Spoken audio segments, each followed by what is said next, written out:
Tom.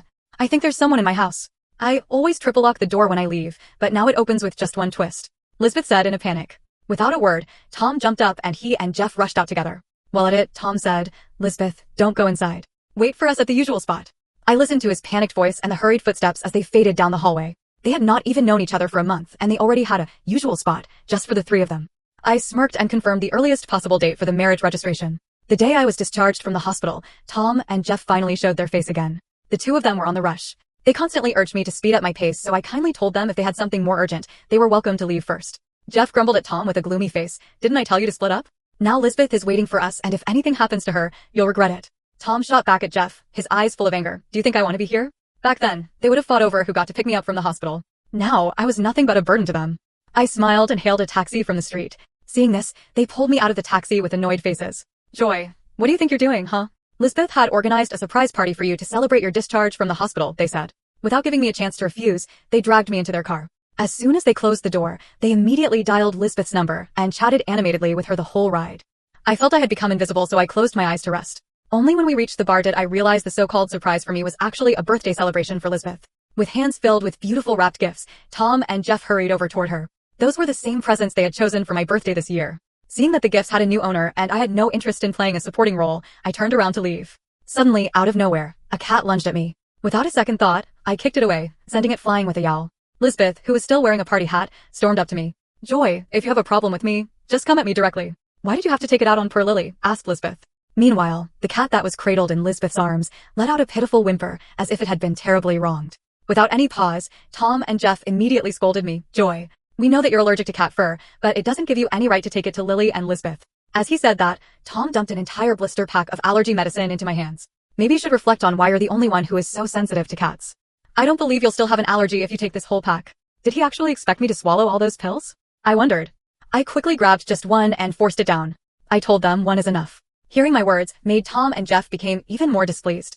Lisbeth is right. How can you be severely allergic to cat fur? Looks like your whole hospital stay was just an act. His words made the bitterness of the dissolving medicine linger in my throat. There was a time when if a stray cat wandered within 5 meters of me, they would be on high alert and treat it like a dire threat. Yet, now, my allergy had become my original sin. First, they let that cat roam freely in my room, causing me to go into anaphylactic shock. Later, they accused me of faking my symptoms just to get hospitalized. Now, after the cat almost attacked me, I was the one being labeled as fragile by them. Lisbeth was crying her heart out beside us, looking at a loss. I don't know what I did wrong, but if I made you upset, it's my fault. I'm sorry. Will you please stay and celebrate my birthday with me, please? She pleaded. As she said that, her tears were flowing nonstop with practiced precision. Tom was so heartbroken seeing her like this that he immediately went to wipe her tears, while Jeff couldn't help but drag me aside to reprimand me. You've taken the allergy medicine, right? So, even if you kiss the cat, it won't kill you. With that, he rushed back to join Tom and comforted Lisbeth. Don't cry, Lisbeth. Let me apologize on Joy's behalf. She has been spoiled rotten since she was a child. So, don't take her seriously. In their effort to appease Lisbeth, they eagerly listed every flaws that I had. Right on cue, Lisbeth's tears turned into a smile. Then when she glanced at me, her eyes were full of smugness and challenge. At that time, I realized how little I mattered to them. As the music started, the two of them rushed to ask Lisbeth's hand to dance. She chose Tom and left Jeff sulking there. Then Jeff turned toward me in frustration and extended his hand to me to ask me to dance. I rubbed the itchy rash that was spreading across my skin and shook my head. It seemed my refusal did not make Jeff upset. Instead, he sat beside me while downing drink after drink as his eyes glued to the couple swaying together on the dance floor. Joy, do you think Lisbeth likes Tom? He asked. There was disappointment and jealousy that I could clearly hear in his tone. It was obvious to everyone that Lisbeth preferred Tom over him. My silence pushed Jeff to rise to his feet. As soon as the song ended, he stormed back onto the dance floor to pull Lisbeth away. I didn't feel like watching the drama of two men fighting over one woman, so I took my leave. Suddenly, amid the crowd's gasps, Lisbeth found me and forcibly dragged me back to the dance floor. Joy, please talk to Tom and Jeff. They're fighting over me again and I just can't stop them. Although she pleaded me, it could not conceal the bragging in her voice. I refused her outright. If you can't stop them, why do you think I will be able to do it? However, the crowd gasped again. This time, Tom had taken a punch and blood was streaming from his nose. This finally snapped Lisbeth from her acting and made her panic. She yanked me with all her strength, nearly dragging me to the middle of their brawl. The reason for their fighting was that Lisbeth's neighborhood was not the safest, so they were arguing about whose house she should stay in. Jeff believed that since Tom had already gotten the first dance, it was his turn to have her stay over at his house.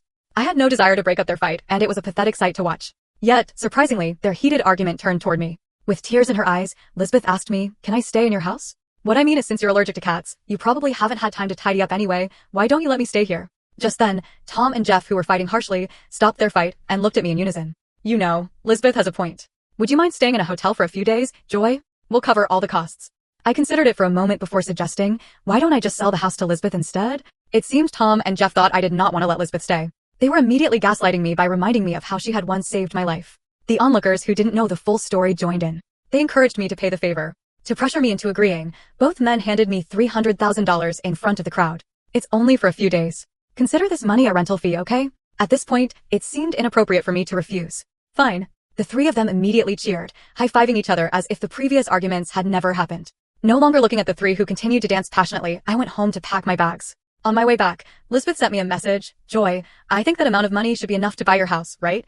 Why don't you just sell me the house? What she suggested was exactly what I wanted. I had no plans to return after getting married in Ansel City, so I needed to get rid of the house anyway. Lisbeth was delighted when I agreed and pleaded with me not to tell Tom and Jeff just yet. Of course, I was more than happy to comply. Looking around the house, I realized that aside from my parents' belongings, there wasn't much I needed to take. The next day, when Tom and Jeff June brought Lisbeth back, the junk removal service I hired had already cleared out everything I did not want. They did not look too happy seeing the nearly empty house. Joy, we only asked you to lend your home for a few days. Do you really have to make it look like you're guarding against a thief? You're overthinking it. I just cleared out the things I don't need, making space for Lisbeth, I replied calmly. My explanation seemed to appease them, at least a little. Well, fine. We'll help you replace the furniture later. Lisbeth, who had been watching me nervously, finally relaxed when I agreed without saying more. I smiled and agreed with the two of them, then pushed my suitcase toward the door. They insisted on seeing me downstairs and I couldn't refuse, so I let them. Just as I was about to step into the elevator, the fire alarm blared through the entire building. The next second, the power went out. Tom and Jeff immediately rushed to shield Lisbeth and guided her down the emergency stairs. Smelling smoke, I grabbed my suitcase and made my way to the emergency exit in a hurry. The bulky suitcase made it hard to navigate and I almost lost my balance on the stairs when someone bumped into me. Thankfully, a hand caught me and I fell into a warm embrace. Watch your step. Are you okay? The man's deep, magnetic voice brushed past my ear, making my face flush red. I tried to pull my hand away, but he held me securely, shielding me from the jostling crowd. We finally reached safety and he released me. My face burned as I thanked him.